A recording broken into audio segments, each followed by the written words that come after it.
ছেলের এমন অবস্থা দেখে সোহেল আর কিছু বলল না, শুধু মনে মনে আফসোস করতে লাগলো আর ছেলের পরিণতির কথা ভেবে। তারপর কোনো কথা না শুনেই বাসা ত্যাগ করলো। সে জানে তার ছেলে তার ভুল বুঝতে পেরে খুব জলদি আসবে তার কাছে অনুকে ফিরিয়ে আনতে, কিন্তু তখন হয়তো খুব দেরি হয়ে যাবে। সে অনুকে হাড়ে হাড়ে চেনে। এত কিছুর পর অনু তার কাছে কখনোই ফিরবে না। ঘণ্টাখানেক পর আবার কলিং বেল বেজে উঠল। সাফিন দরজা খুলে দেখে ইরা একটা মোটামুটি বয়সের মহিলা নিয়ে দাঁড়িয়ে আছে। তারা ভিতরে ঢুকলো আর মহিলাটিকে ইরা ঘর পরিষ্কারের কাজে লাগিয়ে দিল। সাফিন দেখল ইরা তার দেওয়া গাউনটা পরেছে, মুখে ভারী মেকআপ আর চুলগুলো ছেড়ে দেওয়া। কড়া পারফিউমের স্মেল আসছে শরীর থেকে। নিজের বিষণ্ণ মনকে শান্ত করার জন্য সে তাকে জড়িয়ে ধরতে গেল, কিন্তু তার আগেই ইরা তাকে সরিয়ে দিল। সে পরিপাটি হয়ে এসেছে, এখন সাফিনের সাথে জড়াজড়ি করলে সব নষ্ট হয়ে যাবে।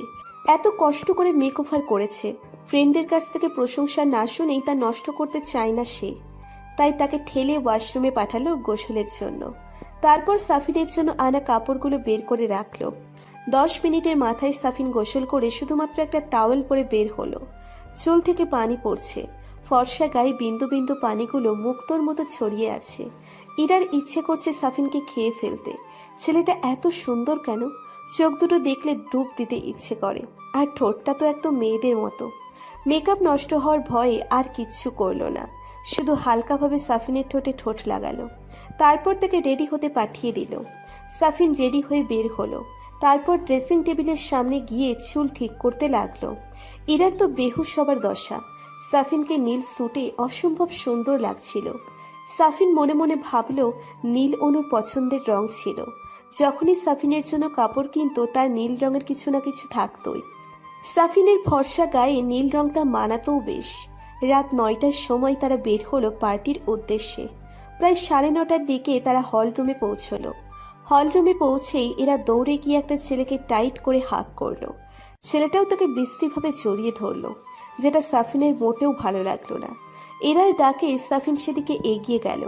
সে তাকে পরিচয় করিয়ে দিল অন্য পাশে থাকা ব্যক্তির সাথে। Safin, meet my friend Ayas. And Ayas, he is my fiancé Safin. He is so handsome and good looking. Ayaz বাঁকা হেসে সাফিনের সাথে হাত মেলালো। তারপর ইরাকে বলল, ইয়া, তোমাদের দেখে যে কেউ বলবে made for each other. He is charming guy and divorcee also. Sorry to say, but সত্যিটাই বললাম। আয়াজের কথা শুনে ইরার মুখের হাসি মিলিয়ে গেল আর সাফিন চরম অপমানিত বোধ করল। সে ইরার দিকে তাকিয়ে, তোমরা কথা বলো, আমি আসছি বলেই চলে গেল বার সাইডে। এই কথাটা কি ওর সামনে বলা খুব প্রয়োজন ছিল? আজ আমি তো জেনে শুনেই ওর সাথে সম্পর্কে জড়িয়েছি, তাহলে কেন অপমান করলি? তুই জানিস ও কতটা হার্ড হয়েছে? আয়াজ বাঁকা হেসে ইরাকে বলল, কুল বেবি কুল, যা সত্যি তাই বলছিলাম। সে কষ্ট পাবে জানলে বলতাম না, কিন্তু একটা কথা ভেবে দেখ, ওর আগে বিয়েটাও ছিল প্রেমের বিয়ে। সেখানে 2 বছর রিলেশন, এর পর বিয়ে করলো, আর বিয়ের 2 বছর এই ভালোবাসা সব শেষ হয়ে গেল। আর তোদের রিলেশনে বয়স মাত্র 2 মাস। তোকে যে সে 2 মাস ইউজ করে তার প্রথম স্ত্রীর মতো ফেলে দেবে না, তার কি ভরসা আছে? বলেই সে চলে গেল অন্যদিকে। তার কাজ যতটুকু ছিল সে করে ফেলেছে, বাকিটা ইরা নিজেই করবে।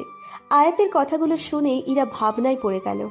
আয়াতের কথাগুলো ফেলে দেওয়ার মতো নয়। যেখানে 2 বছরের ভালোবাসা টিকলো 2 বছর, তাহলে তাদের 2 মাসের ভালোবাসা আর কদিনই বা টিকবে? সে অনুর গায়ে হাত তুলতে 2 মিনিটও ভাবল না।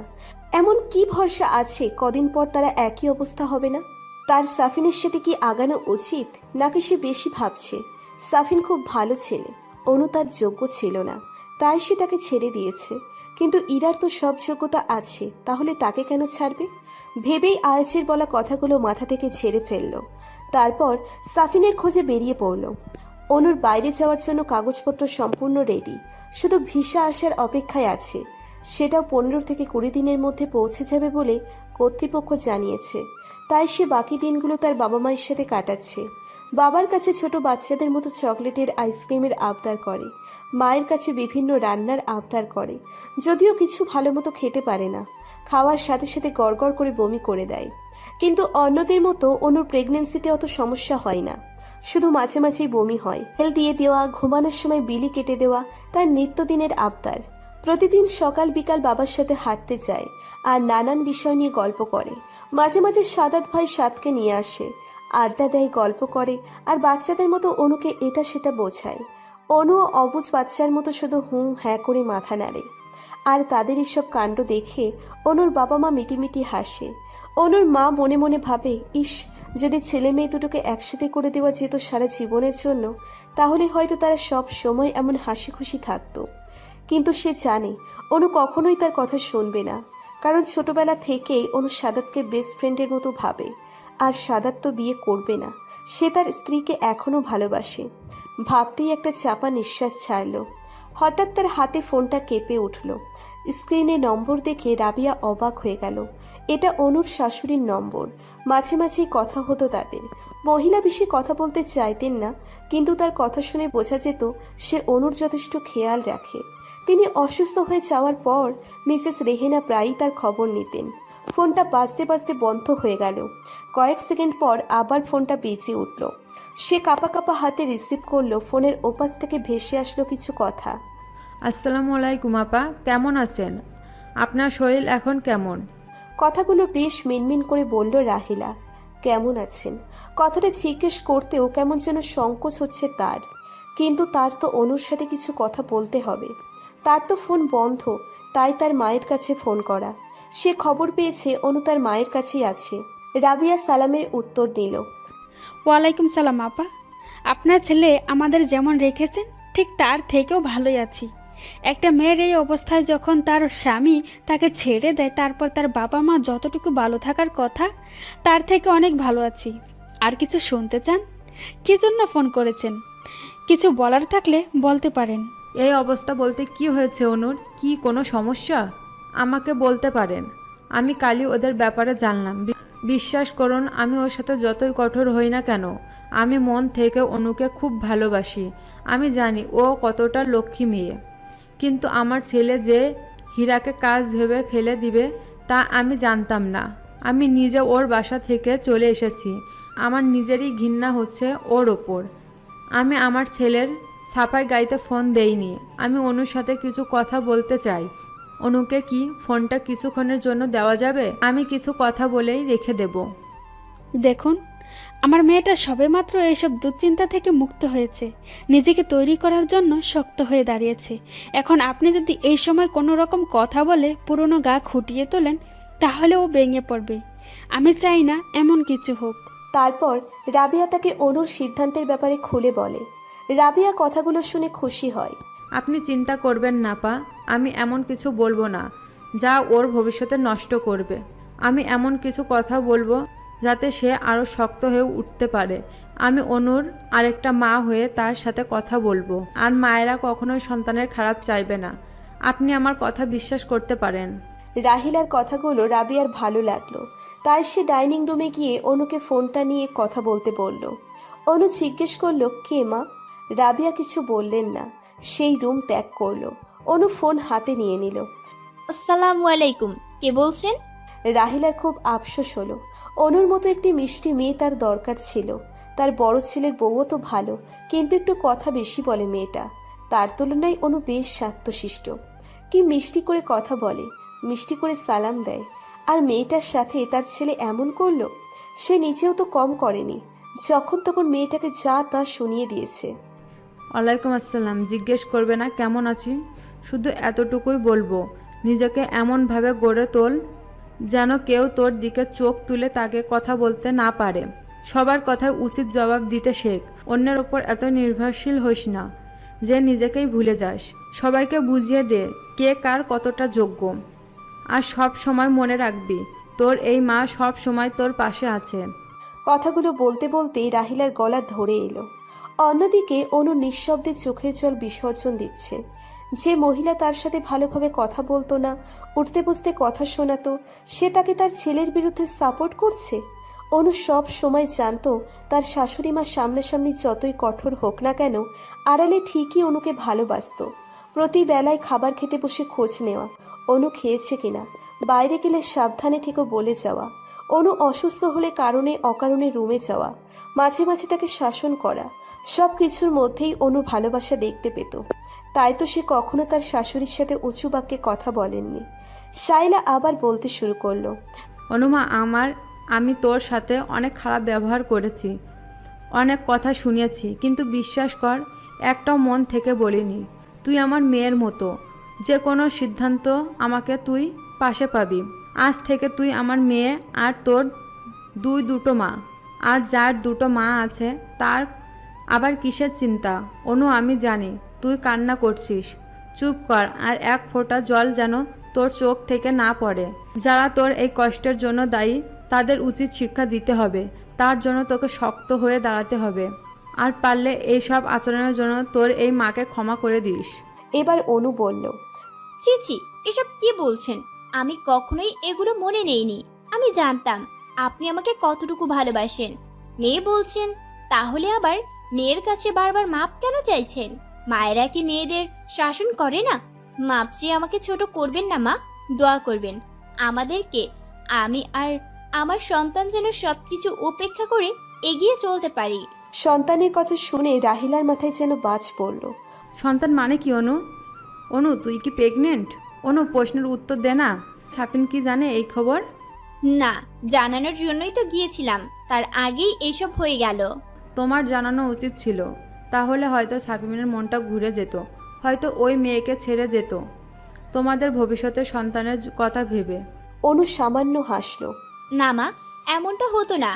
যেখানেই আমার ভালোবাসার অস্বীকৃতি জানিয়েছে সেখানে বাচ্চাটা মানতো না, আর বাচ্চাটার কথা ভেবে সংসার করলেও সেখানে ভালোবাসা থাকতো না, সেটা হতো দয়ার সংসার।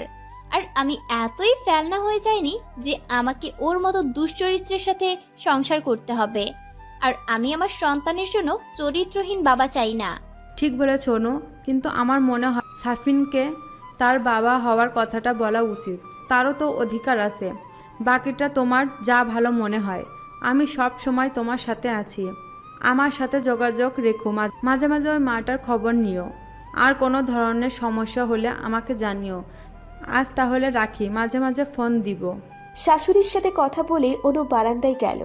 অনু জানতো তার শাশুড়ি তাকে ভালোবাসে। সে তার চোখে তার জন্য মায়া দেখেছে, ভালোবাসা দেখেছে। এই মায়া ভালোবাসা তো সে সাফিনের চোখেও দেখেছিল। তাহলে সে কেন বলল তাকে ভালোবাসে না? তাহলে কি অনু মানুষের চোখ পড়তে জানে না? সাফিনকে পাওয়া গেল বার সাইডে একটা লোকের সাথে কথা বলছে বলে ভুল হবে। কোনো অনুরোধ করছে লোকটা, তার দিকে ফিরেও তাকাচ্ছে না। ইরা তাদের সামনে গেলে সে শুনতে পেল সাফিন বলছে, প্লিজ ভাইয়া, অন্তত তুই তো আমাকে বোঝো। প্লিজ ভাই, সবাই আমার থেকে মুখ ফিরে নিলে আমি কিভাবে থাকবো? লোকটি বলছে, তাকে আমার নিজের ভাই বলতেও ঘৃণা হচ্ছে। তাকে আমি ভালো জানতাম, মনে মনে সবসময় তাকে নিয়ে আমি গর্ব করতাম। তুই এমন একটা কাজ করতে পারলি, আমি বিশ্বাস করতে পারিনি। এর মধ্যেই ইরা সেখানে উপস্থিত হলো। সাফিন, কে লোকটা যার সাথে তুমি এভাবে কথা বলছো? আর উনি বা কেন তোমার সাথে এমন বিহেভস করছে? ইরা, ভালোভাবে কথা বল। উনি আমার বড় ভাই শাওন। ইরাকে দেখে শাওনের মুখে তাচ্ছিল্যের হাসি ফুটে উঠল। তার সামনে একটি মেকআপের স্তূপ দাঁড়িয়ে আছে। এই মেয়েটির কারণে তার ভাই আজ বিপথে। এবার শাওন ইরাকে একবার উপর থেকে নিচ পর্যন্ত দেখে নিল। মেয়েটিকে দেখেই একটা জঘন্য ফিলিংস আসে। শাওন সাফিনকে উদ্দেশ্য করে বলে, হ্যাঁ, তোর এই ইরা যার কথা এতক্ষণ বলছিলি, তুই ওকে অনুর সাথে তুলনা করছিস? শোন ভাই, মানুষের চেহারা দেখলে তার ক্যারেক্টার সম্পর্কে মোটামুটি ধারণা করা যায়। আমার কাছে ভালো চোখের ডাক্তারের নম্বর আছে, একবার ওনার সাথে কথা বলে নিস চোখটা ঠিকঠাক জায়গায় আছে কি না। পার্টিতে থাকার ইচ্ছাটা মরে গেছে। বলেই শাওন হল রুম ত্যাগ করলো। সে তার বন্ধুর ছোট ভাইয়ের বার্থডের ইনভিটেশনে এসেছিল। সেখানে তার শাহিনের সাথে দেখা। মা তাকে সাফিন আর অনুর ব্যাপারে সব বলেছেন। তিনি প্রচুর কান্নাকাটিও করেছেন। শাওনও অনুকে নিজের বোনের মতো ভাবত। খুব মিষ্টি ছিল মেয়েটা, কিন্তু তার ভাইয়ের যে কি হলো কে জানে। চকচক করলেই শোনা হয় না, তা তার অজানা নয়। আর এইদিকে ইরা ফুঁসছে সাফিনের সামনেই তার ভাই তাকে অপমান করে গেল, আর সে কিছু বলল না। তোমার সামনে দাঁড়িয়ে তোমার ভাই আমাকে এতগুলো কথা বলে গেল, যাতে কমেন্ট করে গেল, আর তুমি কিছু বললে না? প্লিজ ইরা, সে আমার বড় ভাই, তাকে আমি কি বলতে পারবো? আর তাছাড়া ওরা অনুকে খুব ভালোবাসতো, তাই ওর সাপোর্ট করছে। তুমি চিন্তা করো না, একবার আমাদের বিয়েটা হতে দাও, তারপর দেখবে তোমাকে আপন করে নেবে। ভাইয়ার মন অনেক ভালো, আর মাও তোমাকে মেনে নেবে। মা এমনিতেও অনুকে বেশি পছন্দ করতেন না। আর অপমানের কথা বলছো তো, তোমার ফ্রেন্ডও তো তোমার সামনে আমাকে অপমান করলো, তুমিও তো একটা কিছু বললে না। ইরাকে এক হাত দিয়ে জড়িয়ে এসব কথা বাদ দাও প্লিজ, রাগ করে থেকো না। নিজেদের মধ্যে রাগ করলে বিষয়টি আরো জটিল হয়ে যাবে। তার থেকে ভালো সবার সাথে পরিচয় হওয়া যাক। ইরাও সাফিনের কথাই সায় দিল। রাগ করে সে এই সুন্দর মুহূর্তটাকে নষ্ট করতে চায় না, তাই সে সাফিনকে তার বাবা মায়ের কাছে পরিচয় করাতে নিয়ে গেল। সাফিন সবার সাথে হাসি খুশি ভাবে কথা বলল। ইরার বাবা মাও খুশি। ইরা তাদের একমাত্র মেয়ে, সে যদি সাফিনের সাথে ভালো থাকে তাহলে তাদের কোনো আপত্তি নেই। আর সাফিন ছেলেটাও তাদের কাছে ভালো মনে হচ্ছে। তারা 2 সপ্তাহ পর ইরা আর সাফিনের এঙ্গেজমেন্ট ঠিক করলো। আর কয়েক মাস পর বিয়ে। ইরা তার বাবা মাকে সাফিনের প্রথম বিয়ের কথা বলল না, এড়িয়ে গেল। তারপর কিছু ফ্রেন্ডের সাথে পরিচয় করিয়ে দিল। বেশ হাসি আনন্দের মধ্যেই তাদের রাতটা কেটে গেল। ইরা তার বাবা মায়ের সাথে চলে গেছে। সে আজকের রাতটা সাফিনের সাথে কাটাতে চেয়েছিল, কিন্তু সাফিন কৌশলে মানা করে দিয়েছে। সাফিন রাত 2:30টায় এসে বাসায় ঢুকলো। কোনো রকম কাপড় চেঞ্জ করে শুয়ে পড়ল। শরীর ক্লান্ত থাকায় সাথে সাথেই ঘুমিয়ে পড়ল। অনু লাল পেরে সাদা শাড়ি পরে হাঁটছে, সাথে হাতে হাত রেখে হাঁটছে সাফিন। পরনে তার সাদা পাঞ্জাবি। দুজনের মুখে হাসি, চারপাশে জবা ফুলের বাহার। হঠাৎই কোত্থেকে যেন এক ঝাঁক প্রজাপতির সাথে কারো ডাক ভেসে উঠল।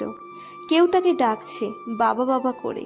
পেছনে তাকিয়ে দেখে একটা মেয়ে দৌড়ে তার কাছে আসছে। সেই হাত বাড়ানোর আগেই অনু তাকে কোলে নিয়ে পিছনে যেতে লাগলো। সাফিন ধরার জন্য হাত বাড়ালো, তার পা নড়ছে না, এক জায়গায় থেমে আছে। অনু পিছিয়ে যাচ্ছে একটা অন্ধকারের দিকে বহু দূর। সে অনুকে চিৎকার করে ডাকছে, কিন্তু অনু শুনছে না। আস্তে আস্তে অনু বাচ্চাটাকে নিয়ে অন্ধকারে মিলিয়ে গেল। সাফিন অনু বলে চিৎকার দিয়ে ঘুম থেকে উঠল। সারা গায়ে ঘামে জর্জরিত। ঘড়িতে তাকিয়ে দেখে 4:30 আজান দিচ্ছে। সে শুনেছে ভোরের স্বপ্ন সবসময় সত্যি হয়। তাহলে এই স্বপ্নের মানে কি? আর বাচ্চা মেয়েটা কে? আর অনু তাকে কেন নিয়ে যাচ্ছে? এই স্বপ্নের মানে কি? সে খুব অস্থির হয়ে উঠল। কিছু ভালো লাগছে না তার ভীষণ কষ্ট হচ্ছে। তারপর সে শাওয়ার নিয়ে মসজিদে গেল নামাজ পড়তে। এতে যদি তার কষ্ট কিছুটা লাঘব হয়। বান্দার কষ্ট নাকি আল্লাহ ভালো বোঝেন। অনু আনমনে বারান্দায় দাঁড়িয়ে আছে, সাফিনের সাথে কাটানো প্রত্যেকটা মুহূর্তের কথা চিন্তা করছে। কত ভালোবাসতো সে অনুকে। সব সময় বলতো অনুকে ছাড়া সাফিন অসম্পূর্ণ। সাফিনকে সম্পন্ন করতে হলে অনুকে চাই।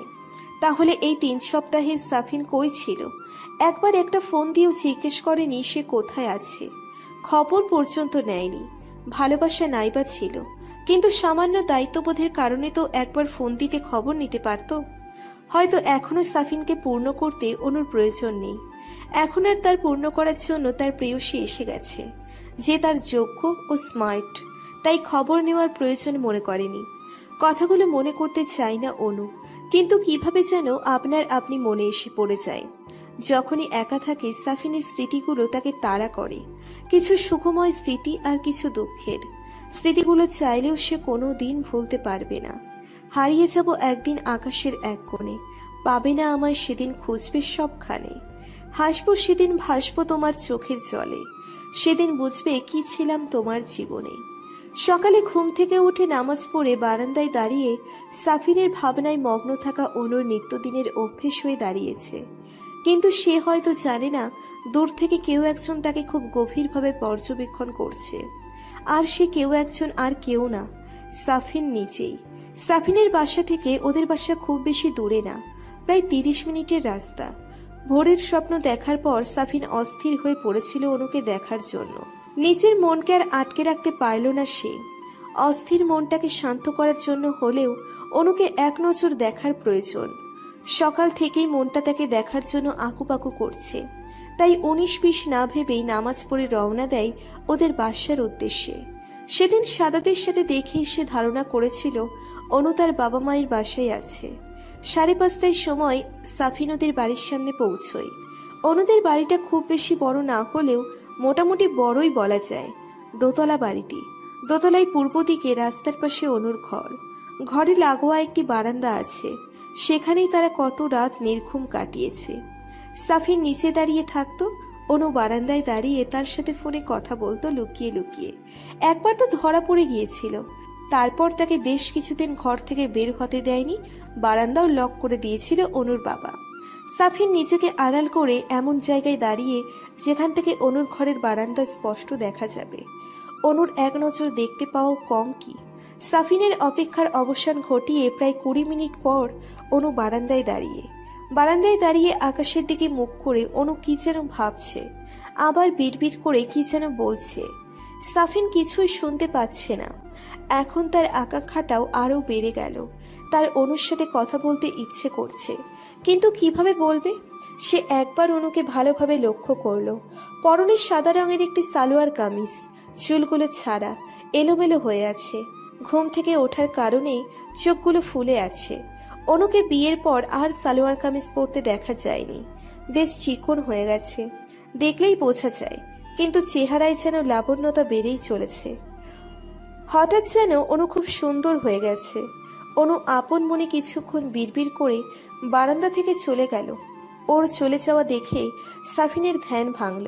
সে চাইল অনুকে একবার ডাকতে, যেন এখনই চলে না যায়, কিন্তু পরবর্তীতে আবার চুপ হয়ে গেল সে। আরও কিছুক্ষণ অপেক্ষা করলো অনু বারান্দায় আসে কিনা দেখার জন্য, কিন্তু তাকে আসতে না দেখে বাধ্য হয়ে বাড়ির দিকে রওনা দিল। সময় নষ্ট করলে চলবে না, অফিসে যেতে হবে। সামনের সপ্তাহে ইরা আর তার এঙ্গেজমেন্ট, তখন তার ছুটির প্রয়োজন। এখন ছুটি নিলে পরবর্তীতে আর পাওয়া যাবে না। সাফিন বাসায় গিয়ে অফিসের উদ্দেশ্যে রওনা দিল। সেখানে ইরার সাথে দেখা হলো, কিছুক্ষণ কথাবার্তা বলে যার যার কাছে মনোযোগ দিল। লাঞ্চ আওয়ারে ইরার জন্য অপেক্ষা করছে সাফিন। অন্যদিন হলে ইরা অপেক্ষা করত, তারপর একসাথে লাঞ্চ করত। তারপর সে বেরিয়ে পড়ে ইরাকে খুঁজতে, কিন্তু কেবিনে তাকে পাওয়া গেল না, তাই সে একাই লাঞ্চ করে নিল। লাঞ্চ আওয়ারের 10 মিনিট ওভার হওয়ার পর ইরা ডেস্কে এলো। সাফিন তার কাছে জিজ্ঞেস করলো এতক্ষণ কোথায় ছিল। হঠাৎই সাফিনকে সামনে থেকে ইরা হকচকিয়ে গেল। লাঞ্চ আওয়ারে কই ছিলা? তোমার জন্য অপেক্ষা করছিলাম। ইরা চোখ লুকিয়ে জবাব দিল, এই তো সামনে একটা আর্জেন্ট কাজে গিয়েছিলাম। কি এমন একজন কাজ ছিল আমাকে বলে যেতে পারলে না? আমাকে বললে আমি হেল্প করতাম, একসাথে লাঞ্চ করতাম। তুমি কি আমাকে জেরা করছো সাফিন? এখন আমি কোথায় যাব না যাব সেটা তোমার কাছ থেকে পারমিশন নিয়ে যেতে হবে? আমি সে কথা বলিনি ইরা, আমি এমনি জিজ্ঞেস করছিলাম। আচ্ছা বাদ দাও, লাঞ্চ করেছো? হ্যাঁ, এখন যাও, নিজের ডেস্কে যাও, এভাবে বেশিক্ষণ থাকলে সমস্যা হবে। সাফিন নিজের ডেস্কে ফিরে এলো, আর ইরা যেন হাঁপ ছেড়ে বাঁচল। ছুটির সময় ইরা ওভারটাইম করবে বলে থেকে গেল, তাই সাফিন আর কথা বাড়ায়নি, একাই বেরিয়ে গেল। বেশ কিছুদিন ধরেই ইরার পরিবর্তন লক্ষ্য করছে সাফিন। আগে ফোন দিলে ঘন্টার পর ঘন্টা কথা বলতে চাইতো। সাফিনের সাথে এখানে সেখানে ঘুরতে যাওয়া, রেস্টুরেন্টে যাওয়া, শপিংয়ে যাওয়া কখনোই মিস করে না সে। আর এখন সাফিন আগ বাড়িয়ে বললেও সে ভালো লাগছে না বলে এড়িয়ে যায়। প্রায় সময় ফোন এঙ্গেজড থাকে। জিজ্ঞেস করলে চিল্লাপাল্লা করে নানান বাহানা দেয়। এসব বিষয়ে সাফিনা কোনো আগ্রহ নেই, কিন্তু কোথায় যেন একটা খটকা লাগে।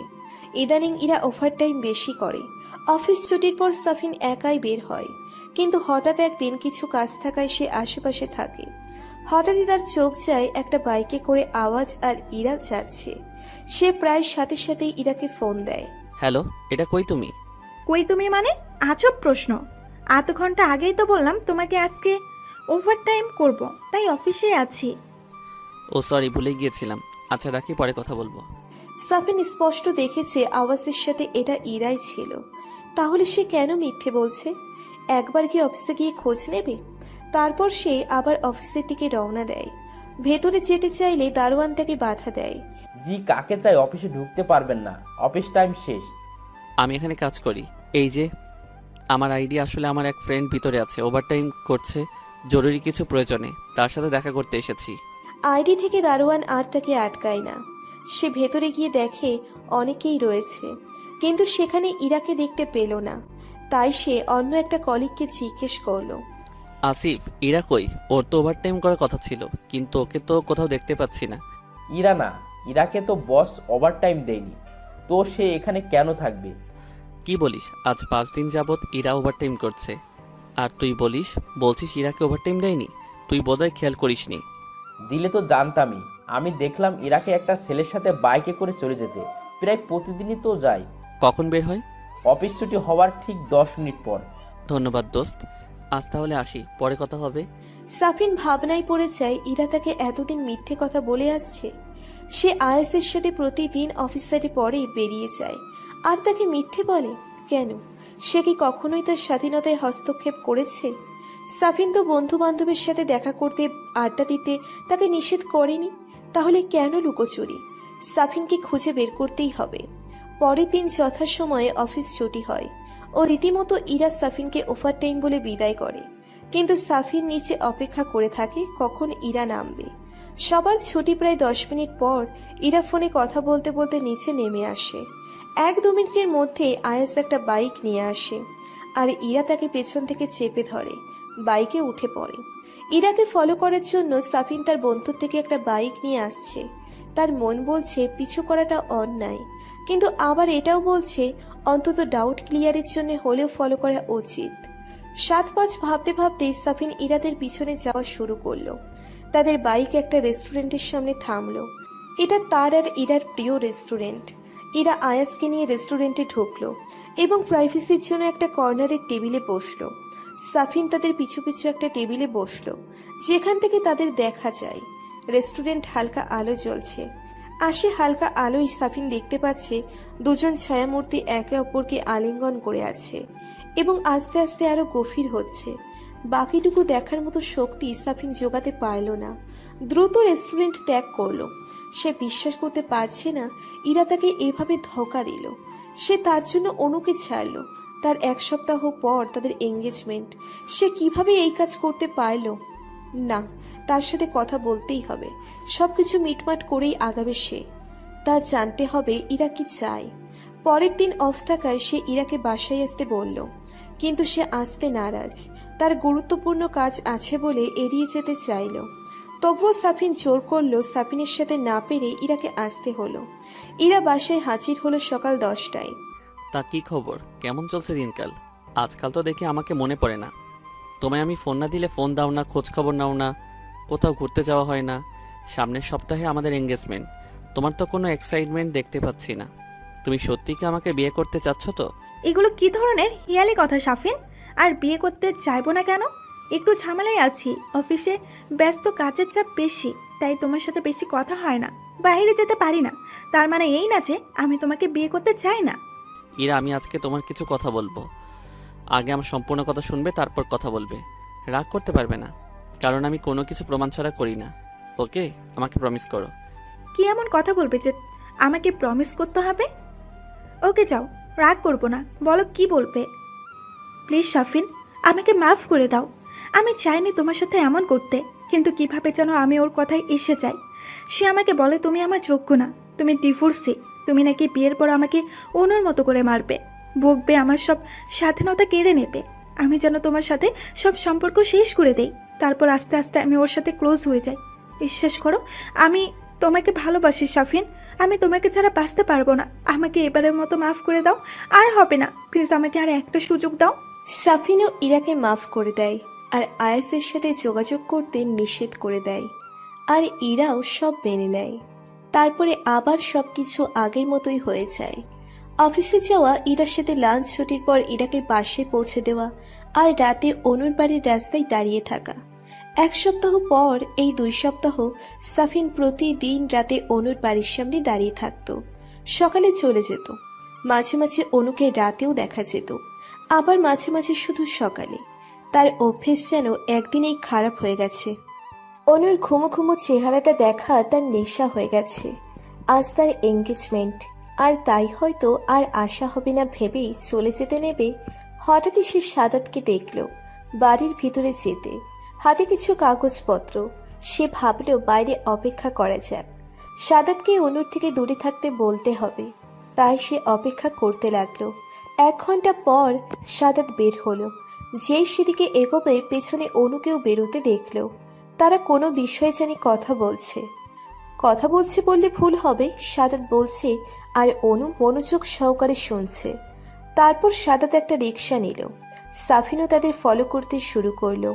সাদাতের রিক্সা গিয়ে থামলো সিটি হসপিটালের সামনে। তারা নেমে পড়ল। তারপর অনু গাইনি বিভাগের ডাক্তারের কেবিনের সামনে বসে পড়ল। সাফিন চুপি চুপি কিছুটা দূরত্ব বজায় রেখে সেখানে দাঁড়ালো দেখার জন্য অনু হসপিটালে কেন এসেছে। কিছুক্ষণ পর অনুর ডাক পড়ল। সে সাদাতকে নিয়ে ভেতরে গেল এবং 10 মিনিট পর বেরিয়ে পড়ল আর ফার্মেসি থেকে কিছু ঔষধপত্র কিনে আবার বাড়ির দিকে রওনা দিল। সাফিন প্রথমে ফার্মেসিতে গেল জিজ্ঞেস করতে অনু কিসের ওষুধ নিয়েছে। সেখান থেকে জানা গেল কিছু ভিটামিন ও আয়রন ট্যাবলেট নিয়েছে। সে সঠিক তথ্য নেওয়ার জন্য কেবিনে গেল এবং পিয়নকে কিছু টাকা দিয়ে ঢুকলো। তারপর ডক্টরকে জিজ্ঞেস করলো, আসসালামু আলাইকুম ম্যাম, আমি শাফিন আহমেদ। কিছুক্ষণ আগে যে পেশেন্ট কেবিনে আসলো তার হাজব্যান্ড, আসলে আমার ওয়াইফ। 2 মাস যাবৎ আপনার কাছে আসে, কিন্তু আমাকে বলছে না। তার কারণ কি আপনি কি কাইন্ডলি একটু বলবেন? অনুর কি কোনো সমস্যা হয়েছে? সাফিন কৌশলে জিজ্ঞেস করলো যেন ডক্টর সব তথ্য দিয়ে দেয়। সাফিনের কথা শুনে ডক্টর জবাব দিল, আপনি কোন পেশেন্টের কথা বলছেন? সাফিন অনুর পুরো নাম বলল। ও, অনু কথা বলছেন আপনি? কেন আপনি জানেন না অনু আপনাকে বলেনি যে প্রেগনেন্ট? আপনার ওয়াইফ 3 মান্থস প্রেগনেন্ট আর আপনি জানেন না? কেমন হাজব্যান্ড বইয়ের খোঁজখবর রাখেন না? অনুর শরীরে প্রচুর ভিটামিনের অভাব আর রক্তশূন্যতাও আছে।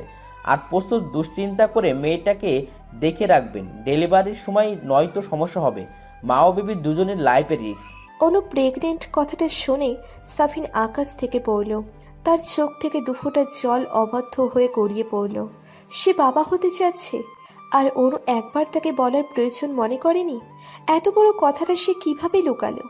তার কি অধিকার নেই তার বাচ্চার কথা জানার? এতদিনে সে তার স্বপ্নের ব্যাখ্যা বুঝতে পেরেছে। তাহলে কে স্বপ্নের মতো সত্যি সত্যি অনু তার সন্তানকে নিয়ে অনেক দূরে চলে যাবে? সাফিন চাইলেও তাদের ধরে রাখতে পারবে না।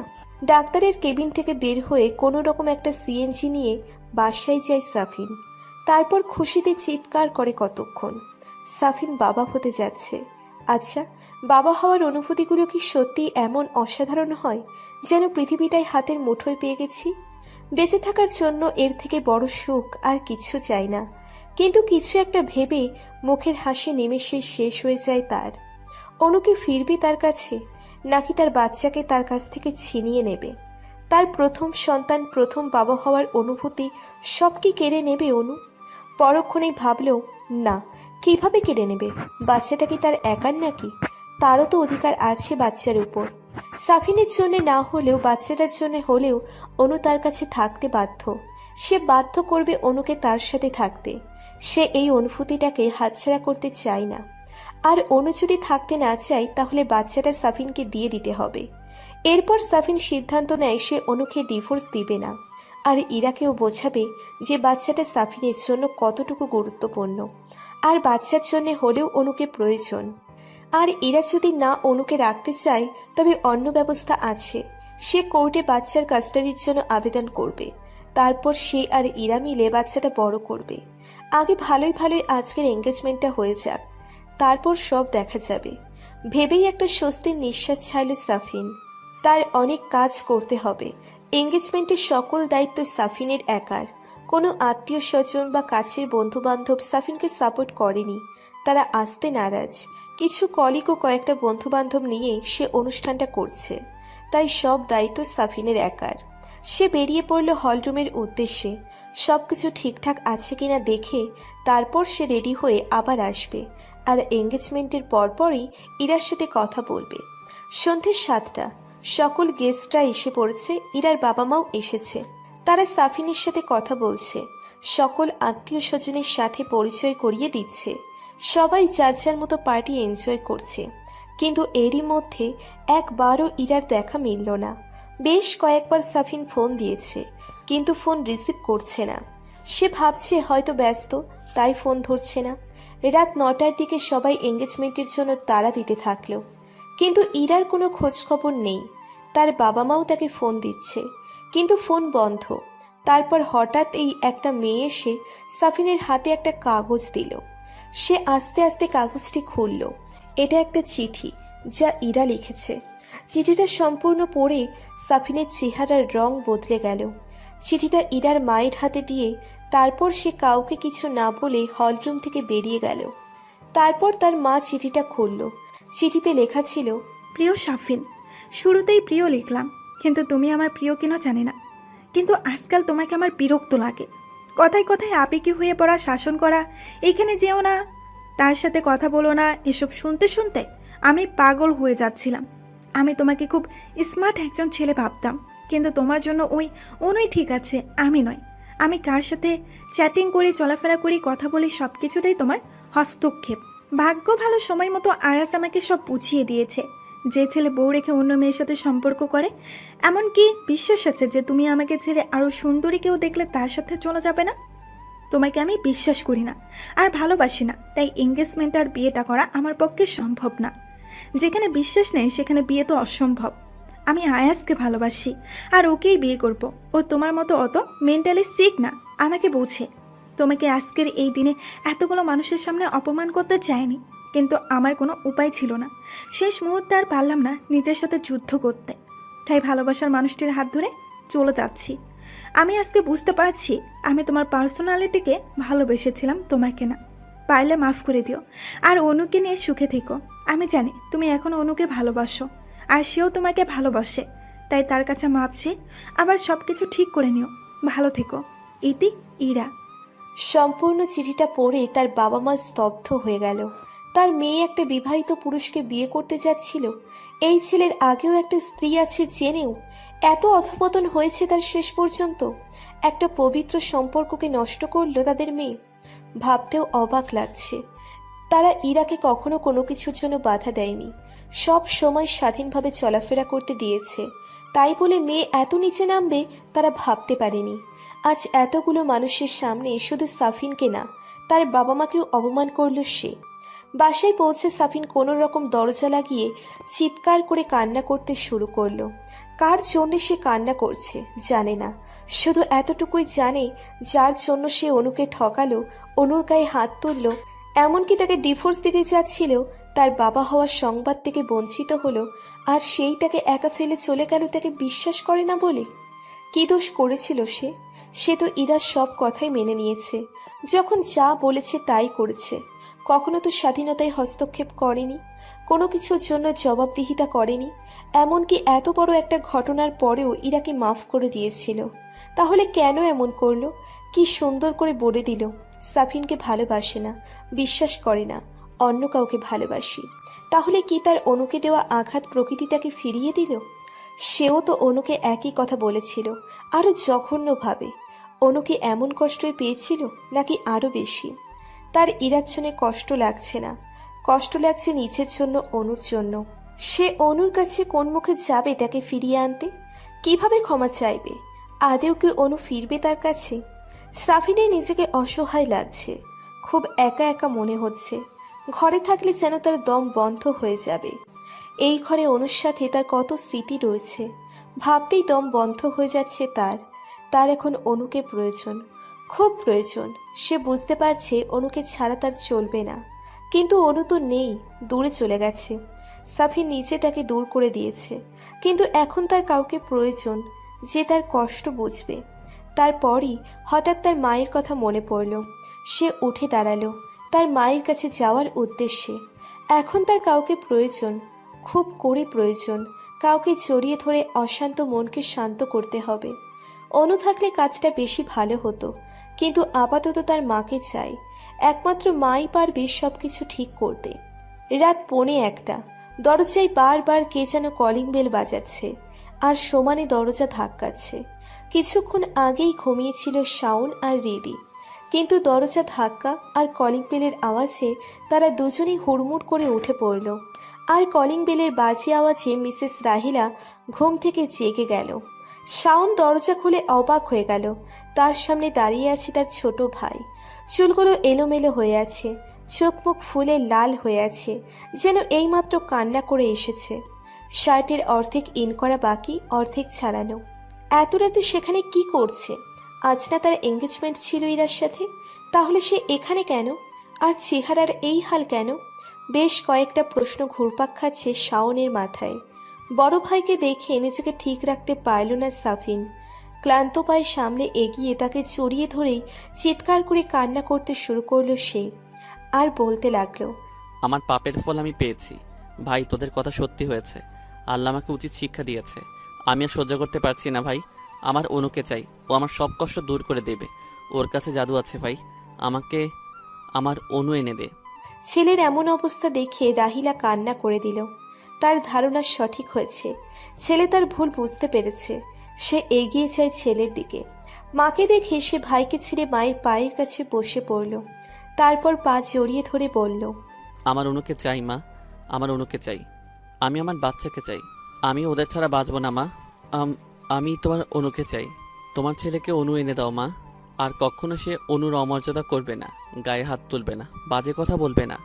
আমরা বাচ্চাকে নিয়ে খুব সুখে থাকবো। অনুর কথা মতো আমাদের একটা ছেলে বাবু হবে। আমার মেয়ে বাবু চাই না, আর চাই না। অনু যা চাইবে তাই হবে। আমাদের মধ্যে আর কেউ কখনো আসবে না। আমার খুব কষ্ট হচ্ছে মা। অনেক চেষ্টা করেছি অনুকে ভুলে যাবার, কিন্তু পারিনি মা। তুমি ঠিকই বলেছিলে, আমি অনুকেই ভালোবাসি, ইরাকে না। দেখো, ইরা চলে গেছে, কিন্তু আমার একটু আফসোস হচ্ছে না। আরও ভালো লাগছে যে আমার আর অনুর মধ্যে আর কেউই নেই। হ্যাঁ, আমি অনুকে ভালোবাসি। তাই তো একদিনের জন্য আমি তাকে মনের আড়াল করতে পারিনি। প্রতিদিন রাতে তার বাড়ির সামনে দাঁড়িয়ে থেকেছি তাকে এক নজর দেখার জন্য। প্রতিটা রাত নির্ঘুম কাটে অনুর স্মৃতিতে। আমি ওকে ভালোবাসি মা। আমার অনুকে এনে দাও। আমার কিছু চাই না মা, কিচ্ছু চাই না। মিসেস রাহিলা ঠাঁই দাঁড়িয়ে আছে।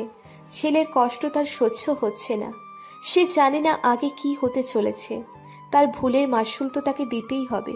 অনু যে তাকে মাফ করবে না সেটা শিওর। আর মাফ করলেও কখনোই সাফিনের কাছে ফিরবে না, সেটা তার কথা দ্বারাই বুঝতে পেরেছে। কিন্তু অনুকে না পেলে তো তার ছেলেটা পাগল হয়ে যাবে। কি করবে সে এখন? সে তো অনুকে কথা দিয়েছে, অনু যা সিদ্ধান্ত নিবে তিনি সব সময় তার পাশে থাকবে।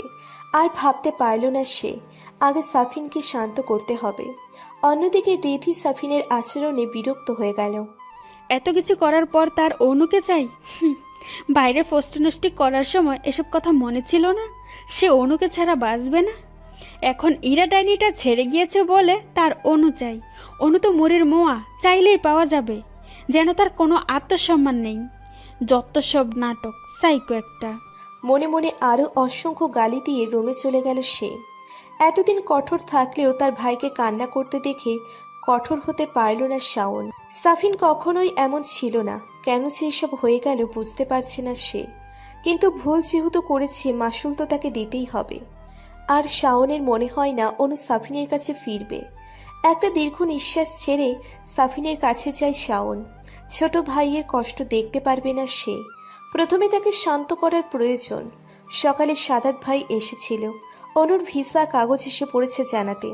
প্রায় সপ্তাহখানেক পরের টিকিট কেটেছে। প্রয়োজনীয় জিনিসপত্র আর শপিং করতেই এক সপ্তাহ লেগে যাবে। তাই তাকে এই মাসে চেক আপ করতে নিয়ে যায় সাদাত। প্রায় ঘন্টাখানেক পর তারা বাসায় ফিরে আসে। আর অনুর ভিসা আসার খুশিতে বাসায় একটা ছোটখাটো পার্টি দেয় অনুর মা মিসেস রাবেয়া। সাথে স্বাদও আছে। সাদাত অনুর সাথে তার পড়াশোনার ব্যাপারে ডিসকাস করছে।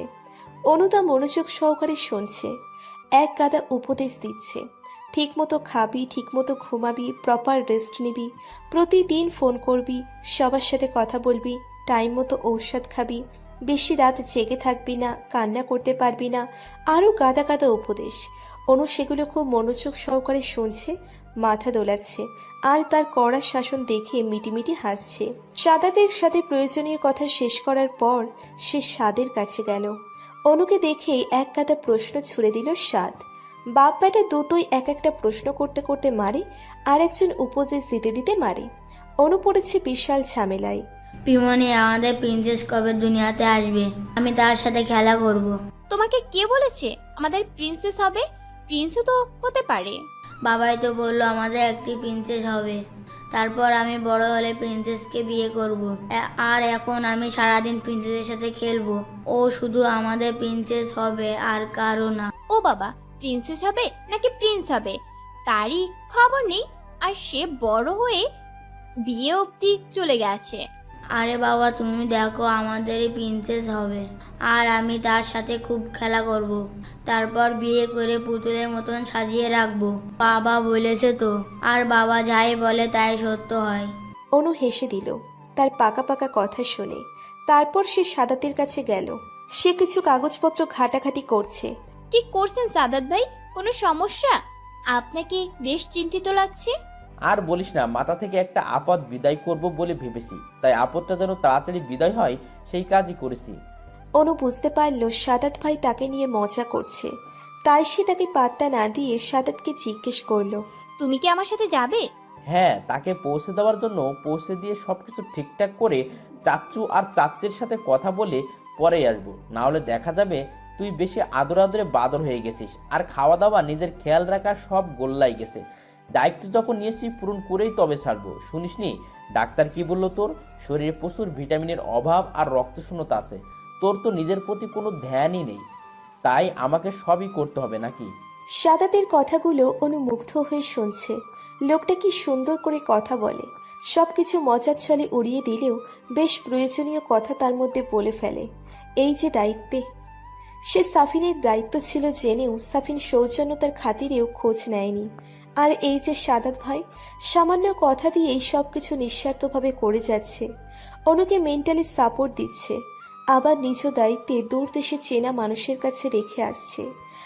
আজকালকার আপন ভাইয়েরাও এরকম করে না, যতটুকু না সাদাত তার মামাতো ভাই হয়ে করছে।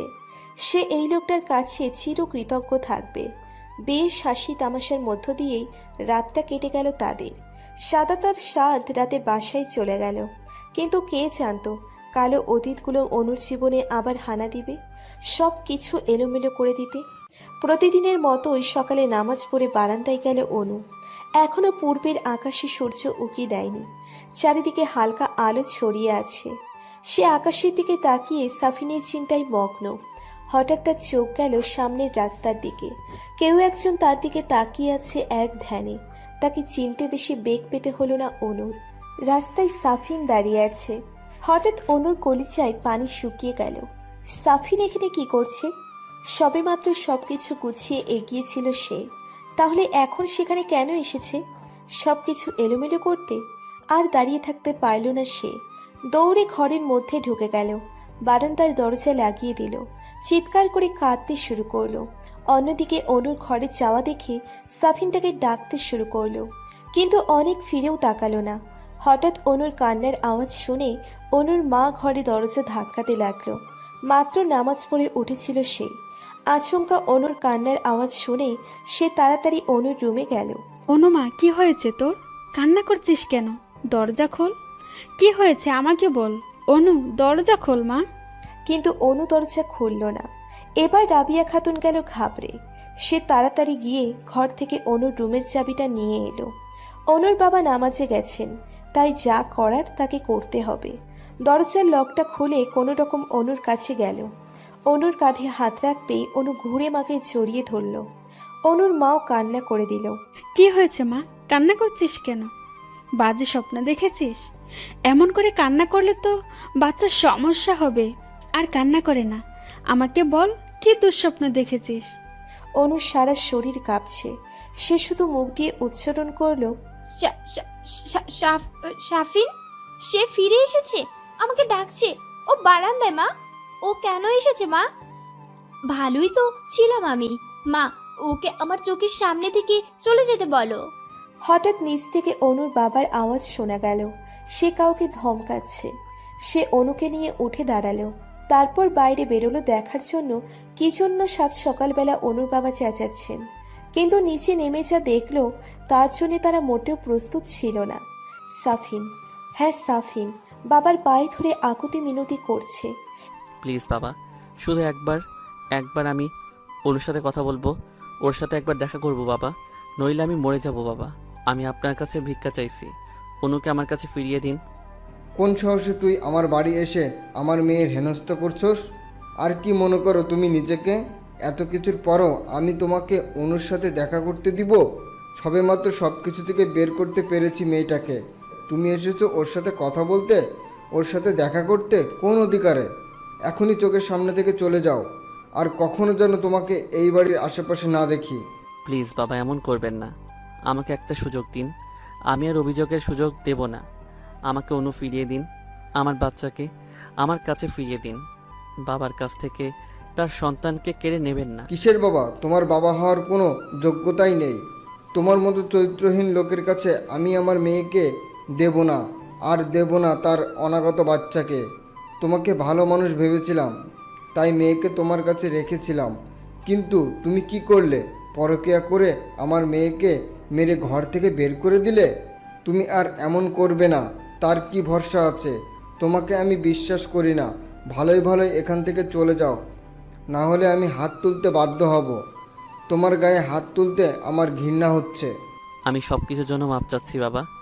আপনার যত ইচ্ছা আমাকে মারুন, আমার কোনো সমস্যা নেই, কিন্তু আমাকে একটা সুযোগ দিন। আমি অনুর অমর্যাদা করব না। আমি আমার পরিবার ফেরত চাই বাবা। এসবের মধ্যে অনুর মা রাবিয়া আর অনু একদম নীরব দর্শক। তার মেয়ের জীবনে কেন এমন হচ্ছে? সাফিন তাকে ছেড়ে দিয়েছিল, তাহলে কেন আবার ফিরে এসেছে? যখন দেখলো সাফিনকে কোনোভাবেই থামানো যাচ্ছে না, সে অনুর শাশুড়ির নাম্বারে ডায়াল করলো। ছেলেকে শান্ত করে রুমে রেখে এসে ছেলের চিন্তা করতে করতে কখন যে চোখ লেগেছিল বুঝতেই পারেনি। সে হঠাৎ করে ফোনের রিংটোনের আওয়াজ শুনে ঘুম ভেঙে গেল। ঘড়ির দিকে চোখ পড়তেই দেখলো 6টা বাজে। এত সকালে কে ফোন দিল? ফোনের নম্বর দেখে বুঝতে পারল কোনো সমস্যা হয়েছে। সে তাড়াতাড়ি রিসিভ করতেই শোনা গেল, হ্যালো আপা, সাত সকালে আপনার ছেলে বাড়ির সামনে এসে পাগলামি করছে, কোনোভাবেই তাকে থামানো যাচ্ছে না। এদিকে অনু কান্না করতে করতে অস্থির হয়ে যাচ্ছে। দয়া করে আপনার ছেলেকে এখান থেকে নিয়ে যান, নইলে একটা না একটা কেলেঙ্কারি হয়ে যাবে। আমরা পুলিশ ডাকতে বাধ্য হব। আমার ছেলে মানে সাফিন? সাফিন তো এতক্ষণ ঘরে ছিল, তাহলে কখন গেল সেখানে? আমি কিচ্ছু জানি না আপা। আপনার ছেলে পাগলামো শুরু করে দিয়েছে, প্রচুর চেঁচামেচি করছে অনুকে নিয়ে যাবার জন্য। তাড়াতাড়ি কিছু করুন, আপনার ছেলেকে নিয়ে যান। রাখি। রাহিলা হন্ততন্ত হয়ে বড় ছেলের রুমের সামনে দরজা নক করলো। কয়েকবার নক করার পর শাওন জেগে গেল। কি হয়েছে মা? এত সাত সকালে ডাকাডাকি করছো কেন? কিছুক্ষণ আগে তো ঘুমালাম। শাহন বাবা, সাফিন অনুদের বাসার সামনে গিয়ে ঝামেলা করছে, তুই তাড়াতাড়ি যা, ওকে বুঝিয়ে সুজিয়ে বাসায় নিয়ে আয়। আল্লাহই জানে আমার ছেলেটার কি হবে। বলেই মনে করে কেঁদে উঠল সে। এদিকে অনুর মা সাত সকালে এসব ঝামেলা দেখে সাদাতকে ফোন করলে ফোন পেয়ে সে 10 মিনিটের মধ্যে বাসায় চলে আসলো। এসে দেখলো সাফিন এক প্রকার ঝামেলা বাঁধিয়ে দিয়েছে অনুর বাবার সাথে। অনুকে নিয়ে যাবার জন্য চোরাচুরি করছে। অনুর মা আপাতত অনুর সাথেই আছে। অনুর কান্না থেমে গেছে। সাদাত প্রায় ধাক্কা দিয়ে সাফিনকে সরিয়ে দিতে যাচ্ছে, কিন্তু সাফিন যেন বদ্ধ উন্মাদ হয়ে গেছে। কোনো কিছুই তার গায়ে লাগছে না। সাদাতের সাথে এক প্রকার গন্ডগোল বেঁধে গেল। এরই মধ্যে সাফিনের ভাই শাওন ও তার মা পৌঁছে গেল তাদের বাসায়। চুপ, সবাই চুপ। হঠাৎ অনুর আওয়াজে সাফিন শান্ত হয়ে গেল। সে অনুকে দেখে একটা মিষ্টি হাসি দিয়ে এগিয়ে যেতে লাগলো। সাদাত বাধা দেওয়ায় অনু ইশারায় নিষেধ করে দিল। সাফিন অনুর ঠিক সামনে গিয়ে ওর হাত ধরতে চাইলে অনু হাত সরিয়ে নিল। সাফিন কিছু মনে করল না, সে তার তৃষ্ণা মেটাচ্ছে। কতদিন পর সে অনুকে এত কাছ থেকে দেখতে পারছে, এটাই বা কম কিসে। এবার অনু কথা বলল। কি চাই? কেন এসেছো এখানে? অনু সাফিনকে তুমি বলে সম্বোধন করাতে কিছুটা অবাকই হলো, কারণ এই 2 বছরে অনুকে হাজার বলেও তুমি করে বলতে পারিনি। তুমি করে বলতে বললেই সে একটা কথাই বলতো। তুমি কথাটা কেমন যেন পরপর লাগে। আপনি আমার কাছে ভালো লাগে। যেদিন আপনি আমার পর হয়ে যাবেন সেদিন থেকে আপনাকে আমি তুমি করে বলবো। তাই সাফিন আর কথা বাড়ায়নি। সাফিন কাছেও অনুর মুখে আপনি ডাকটা সব থেকে মধুর ডাক মনে হতো, কিন্তু আজকে অনু তাকে তুমি করে বলছে। তাহলে কি অনু তাকে পর করে দিয়েছে? হ্যাঁ, পরই তো সে নিজেই অনুকে পর করে দিয়েছিল, তাই অভিমান তো হবেই। কিন্তু এইবার অভিমান ভাঙতেই তার বেশি কাঠখড় পোড়াতে হবে। এবার সে খুব বেশি আঘাত দিয়েছে অনুকে। ভাবতেই মুচকি হাসলো সে। কি হলো? কথা বলছো না কেন? কেন এসেছো এখানে? কি চাই? তোমাকে চাই আমার। কেন? আমাকে কেন চাই? আমার মতো সেকেলে আনস্মার্ট পরনির্ভরশীল একটা মেয়েকে কেন চাই তোমার? আমার তো যোগ্যতাই নেই তোমার সাথে থাকার। তুমি নিজে আমাকে তোমার লাইফ থেকে দূর করে দিয়েছো, তাহলে এখন কেন ফিরে এসেছো? আর তোমার ইরা কই? সাফিন হতাশ কণ্ঠে বলল। ইরা নেই, চলে গেছে। সে অন্য কাউকে ভালোবাসে। ও, ইরা চলে গেছে, তাই এখন আমার প্রয়োজন। আবার যখন আমার থেকে ভালো অন্য কাউকে পাবে তখন আবার এভাবে ছেড়ে দেবে? আর তুমি ভাবলে কি করে এত কিছুর পর আমি তোমার কাছে ফিরবো? আমাকে কি তোমার মানুষ মনে হয় না? খেলার পুতুল ভাবো আমাকে? যখন চাইবে ছুঁড়ে ফেলবে, আবার যখন চাইবে কাছে টেনে নেবে। এতদিন অনুর ভালোবাসা দেখেছো, এবার ঘৃণা দেখবে। অনু শোনো, আমি ইরাকে কোনোদিনও ভালোবাসিনি। আমি শুধু ওর মুহূর্তে আটকে ছিলাম। বিশ্বাস করো, আমি সবসময় তোমাকে ভালোবেসেছি। ব্যাস, অনেক হয়েছে। আর না, আপনার মুখ থেকে একটা কথাও শুনতে চাচ্ছি না। আপনার ভালোবাসার কথা বলছেন, ভালোবাসার কথা আপনার মুখে মানায় না। আপনি এক্ষুনি আমার বাড়ি থেকে বের হয়ে যাবেন। বলে আর এক মুহূর্ত দাঁড়ায় না সে। আরও কিছু ভয়ানক কথা বলতে চেয়েছিল, কিন্তু বড়রা সামনে আছে বলে কিছু বলতে পারল না। অনুর যাওয়া দেখে সাফিন তাকে ধরতে গেল। তার আগেই সাদাতকে সাদ তাকে টেনে ধরল আর মাথায় ইশারা করে না করলো, কিন্তু সাফিন থামল না। সে চিৎকার করে বলতে লাগলো, অনু প্লিজ যেও না, আমাকে আরেকটা সুযোগ দাও। আমি সব আগের মতো ঠিক করে ফেলবো। অনু প্লিজ ফিরে চলো। তুমি যা চাইবে, যেভাবে চাইবে, সব তেমনই হবে। আমার জন্য না হয় অন্তত আমাদের বাচ্চার জন্য হলেও ফিরে চলো। তাকে কেন বাবার ভালোবাসা থেকে বঞ্চিত করছো? ওর কি দোষ? প্লিজ অনু। সাফিনকে কোনোভাবে আটকানো যাচ্ছিল না, তাই সাগর সামনে এগিয়ে আসলো আর মিসেস রাহিলার থেকে ছেলের পাগলামিগুলো দেখে যাচ্ছে। না, এর একটা বিহিত করতেই হবে। সেফ সাফিনকে শান্ত করার জন্য বলল, সাফিন শান্ত হ বাবা, আমি কথা বলছি ওদের সাথে, আমরা বোঝাবো অনুকে। মায়ের কথা শুনে আশ্বস্ত হলো সাফিন। সে চুপ হয়ে গেল। এবার সে অনুর বাবা মায়ের দিকে ফিরল। আমার কিছু কথা আছে আপনাদের সাথে, দয়া করে আগে আমার সম্পূর্ণ কথাটা শুনবেন। আমার মনে হয় না এই ব্যাপার নিয়ে আমাদের আর কোনো কথা থাকতে পারে। দয়া করে আপনারা আপনাদের রাস্তা দেখুন আর খেয়াল রাখবেন আপনার ছেলেকে যেন আর আমাদের বাড়ির আশেপাশে না দেখি। তাহলে আমাদের পুলিশ ডাকা ছাড়া আর কোনো রাস্তা থাকবে না। আপনারা আসতে পারেন। বলে আলম সাহেব উপরে চলে গেল তার মেয়ের কাছে। তার মেয়ের এখন তাকে প্রয়োজন। খুব বড় একটা আঘাত পেয়েছে সে, তাকে শান্ত করতে হবে। আপা, আপনি অন্তত আমার কথাটা তো শুনুন। আমাকে একবার অনুর সাথে কথা বলতে দিন, তারপরও যে সিদ্ধান্ত নিবে আমরা মেনে নেব।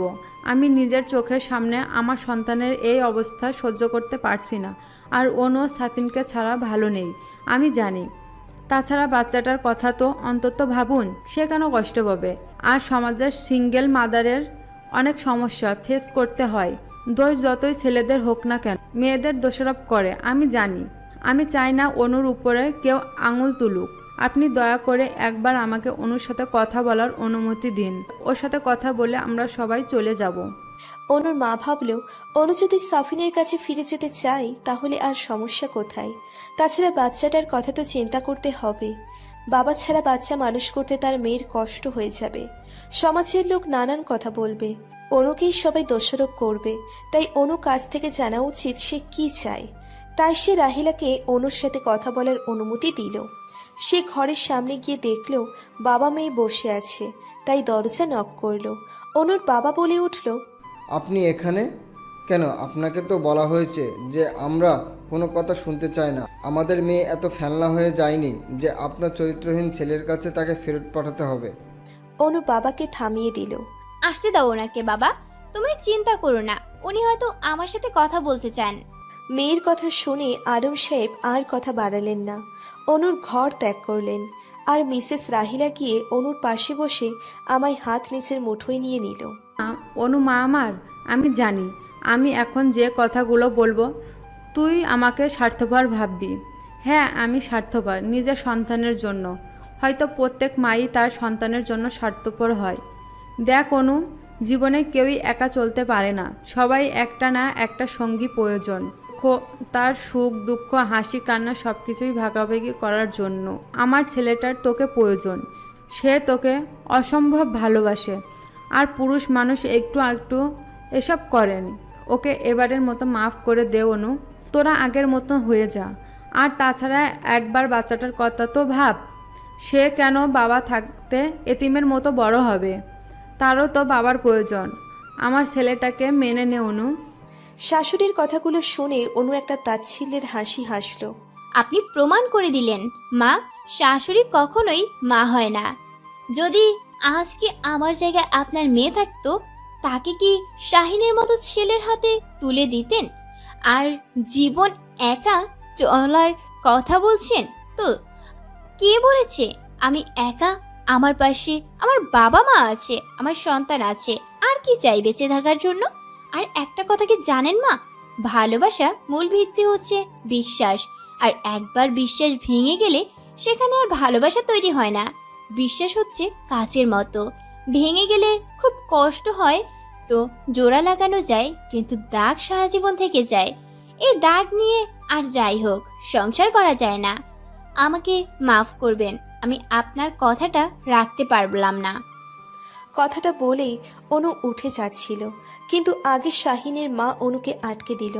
অনু, আজ এই মা তোর কাছে হাত পাতছে। আমার ছেলেকে ফিরিয়ে দিস না, ও মরে যাবে, তোকে ছাড়া বাঁচবে না।